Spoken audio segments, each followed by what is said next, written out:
Hey, Dennis in third grade. My name is Miss Young, and I am a third grade math and science teacher at Lamar Elementary.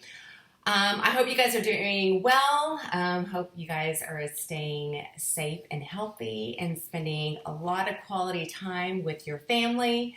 I think I can speak on behalf of all of your teachers. We miss you guys. We miss you guys and can't wait to see y'all. Hopefully that'll come sooner rather than later.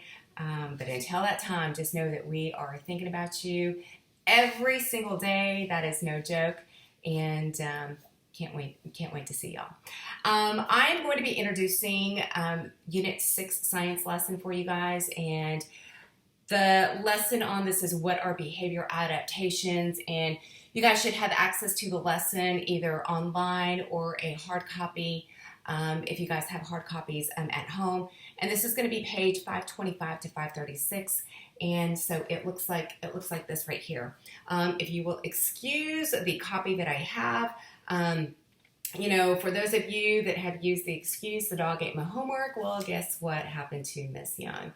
My dog, Izzy, got a hold of my schoolwork. I had it all laid out, and she was having a heyday with it. So just excuse that. So anyway, so this is the lesson right here that we're going to be doing. And so as we're going along, there's a couple of things that I want you to be aware of. Throughout this study, there's going to be a lot of comparing and contrasting, and I know you guys have hit those terms before, certainly compare and contrast. And so basically, you're looking at how things are alike and how things are different throughout this unit. I want you to pay particular attention to the terms and the vocabulary words throughout this unit.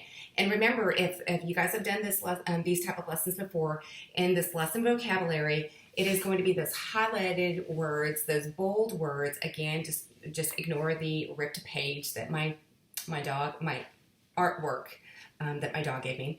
And so anyway, so just go ahead and pay attention to the bold and the highlighted words there. And so those bold highlighted words are going to go right here in this lesson vocabulary. So you need to pay attention to that for sure.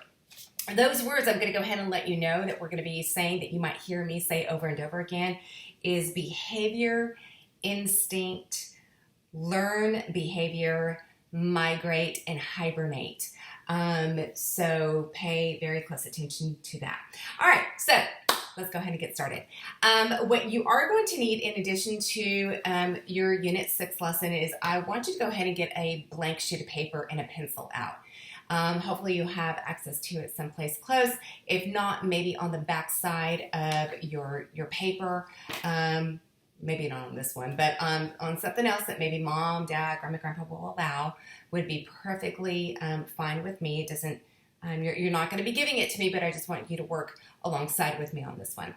Okay. All right. So what I want you to do is I went ahead and I pre-made this just for the sake of time. But you are going to go ahead and take your paper, and I want you to go ahead and make a circle, just like that. So it doesn't have to be perfect. I use a cereal bowl. No need to get a cereal bowl. Just do it really quick. Just go ahead and make a big circle, enough for you to write a little something in there. So go ahead and do that. And again, because I did this ahead of time, I want you to go ahead and make a second circle, and it's going to overlap your first circle, so you will see that there is that space in the middle.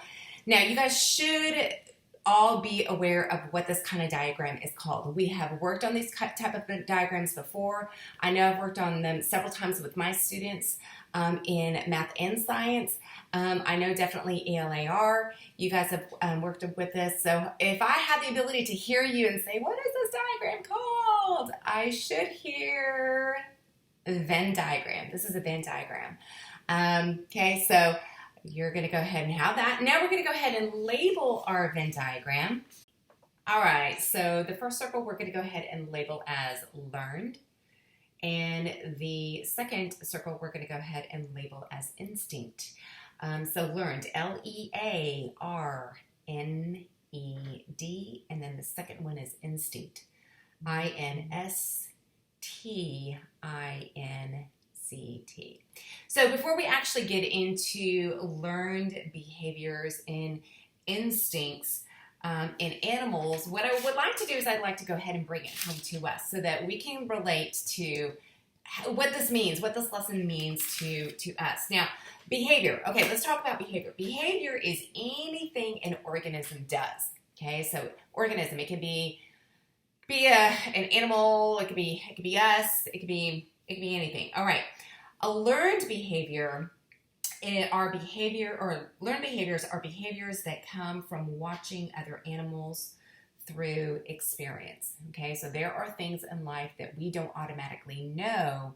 We have to learn how to do a specific task, whatever it is.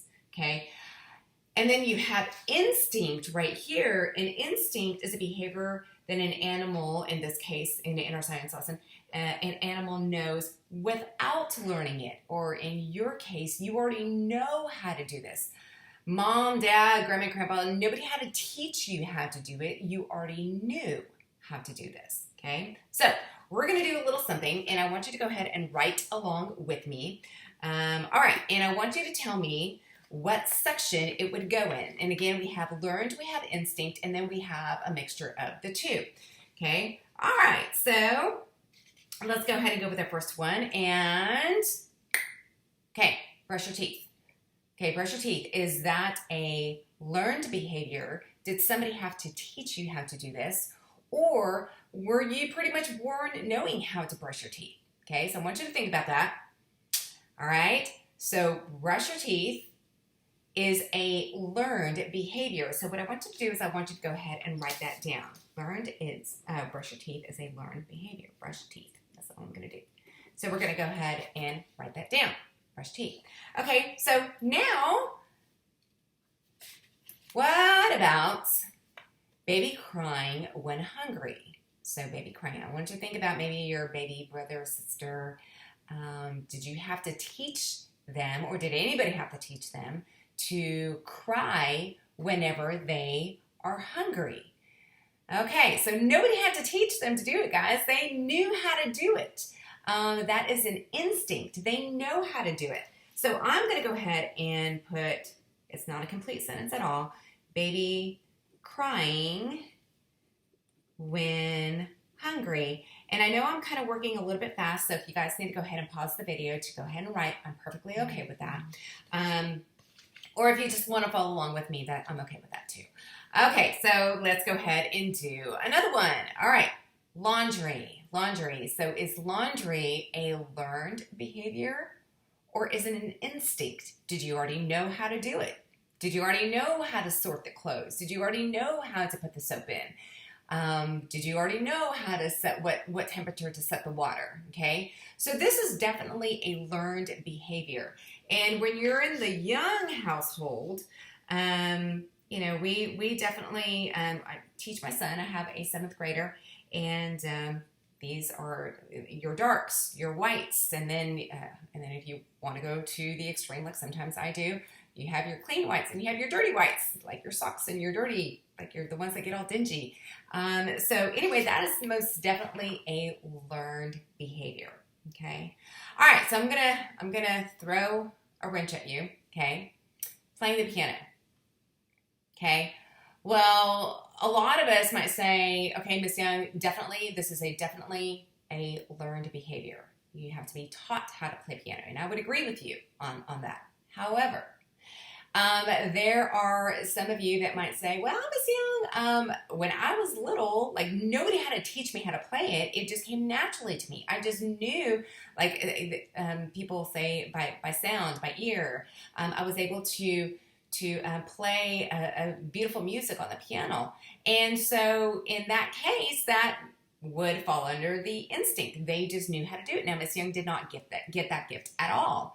However, to hone in on their craft, to learn how to read music and to perfect their craft, it was definitely a learned experience. So what playing piano might fall under is that middle ground right there, because playing piano, and again, this is not for everybody. In fact, I would say this is not for the great majority. But there are people that can make that argument, and they would probably win that argument. So playing the piano, in many cases, falls in the middle. And again, did not get that gift at all. Not even a learned behavior for Miss Young, but for many, it might fall under there. So what I want you to do is on that playing piano is I want you to go ahead and put that in the category where maybe it might fall for you. If you don't know how to play piano at all, you would definitely fall under the learned behavior. That's something that you're going to have to learn. Okay, so this is something that we are going over in our lessons, and so just know that as you're reading your material that there are different animals that we're discussing, and cubs and bears, and guys, these cubs, these bears, they know from the time they're itty bitty bitty bitty. They did not have to be taught that if I want food, I'm going to have to go hunt it. But what mom and dad do is they actually hone in on that craft, and they actually teach them how to hunt, where to go, how to catch that fish, how to, so there's so much in this reading material that I really think that you'll really love. And then also, you're going to find also finding shelter and finding food. Those are great things that that you're going to be learning when you read through this.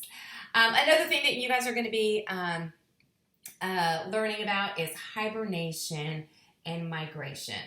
And I'm not going to go into a whole lot of time with this, guys. I think I'm already close to my time being done, so I need to be careful about this.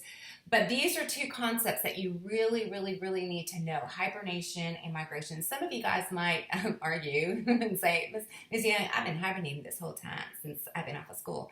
And you've probably been sleeping a lot, but you have not been hibernating, okay? So hibernation is... some animals will hibernate or go into a deep sleep-like state that helps them to survive the cold winter conditions. Guys, and all of these things that we are studying in this unit, these are all survival necessities for these animals. Instinctive behavior, that's survival necessity. Learned behavior. Mama and daddy are teaching these babies how to survive. Hibernation, when it's super cold out there, guys, how are these animals going to survive these super cold elements? Well, we're going to take a look at hibernation in that way. But then other times, guys, there's animals that don't hibernate when it gets super cold, but there's got to be another way to help them to survive the cold elements. And that's where migration is going to come into play. So again, I'm not going to go into a whole lot as far as these, because you'll have an opportunity to get into them.